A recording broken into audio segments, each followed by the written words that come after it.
বেঙ্গল সাফারির আয়ের রেকর্ড বৃদ্ধি, এক বছরে আয় বেড়েছে 1.5 কোটি টাকা।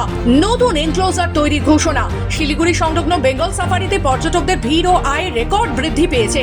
গত বছরের তুলনায় এবছর সাফারির আয় 1.5 কোটি টাকা বেড়ে 9 কোটিতে পৌঁছেছে।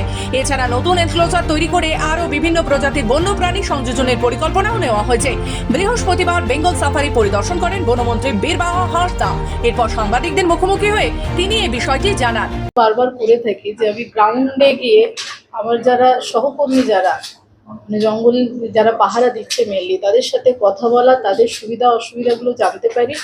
এবং কোনো মাধ্যম নয়, মানে কোনো আমার যারা অফিসারেরা আছে তাদের মাধ্যমে কোনো কথা নয়, একদম গ্রাউন্ড লেভেলে মানুষজনের কথা বলে তাদের সাথে সুবিধা অসুবিধাগুলো একটু শুনে নিয়ে আমরা যদি তাদের বেটার কিছু দিতে পারি এবং জঙ্গলটাকে আরো ভালোভাবে কিভাবে রাখতে পারি, এবং জঙ্গলে যারা আমার সদস্য আছে, আমি কখনো প্রাণী বলি না, আমি সদস্য, সেই সদস্যরা কিভাবে ভালো থাকে সেই দিকটাও আমরা আমি নিজে নজর রাখি।